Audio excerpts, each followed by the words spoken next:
সবাই জানেন যে আজকে শিক্ষক দিবস।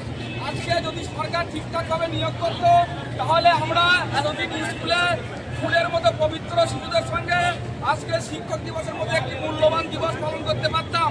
কিন্তু আজকে রাজ্যের এই স্থবিরতার জন্য এবং দিকে দিকে যেখানে প্রাথমিক বিদ্যালয় বন্ধ হয়ে যাচ্ছে, সেখানে আমরা 2022 সালে স্বচ্ছভাবে টেট পাস করেছি প্রাথমিক টেট, তারপরেও আমাদের নিয়োগ নেই।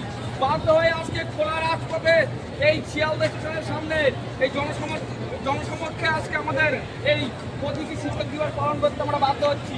এ দায় কার? এ দায় শিক্ষামন্ত্রী মাননীয় মুখ্যমন্ত্রীকে নিতে হবে। এই দায় লজ্জা, এই দায় পশ্চিমবঙ্গ সরকারের লজ্জার যে শিক্ষকরা আজকে রাজপথে তাদের অধিকারের দাবি নিয়ে আজকে রাজপথে কেন থাকতে হবে? এটা একটা গণতান্ত্রিক দেশ। গণতান্ত্রিক পদ্ধতিতে পশ্চিমবাংলার সমস্ত দপ্তর যেখানে চলছে সেখানে শিক্ষকরা কেন অবহেলিত হবে? এর যোগ্য জবাব আমরা আজও পাইনি, তাই রাজপথে আমরা আছি।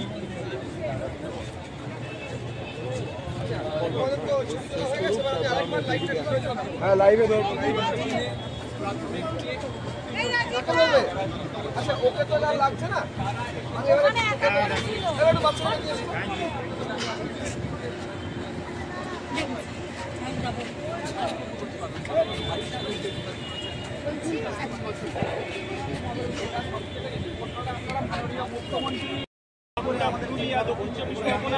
হাজার হাজার স্কুল বন্ধ হয়ে যায়, সবাই খবরে কাগজ পড়েছে, শিক্ষকের অভাবে বন্ধ হয়ে যাচ্ছে।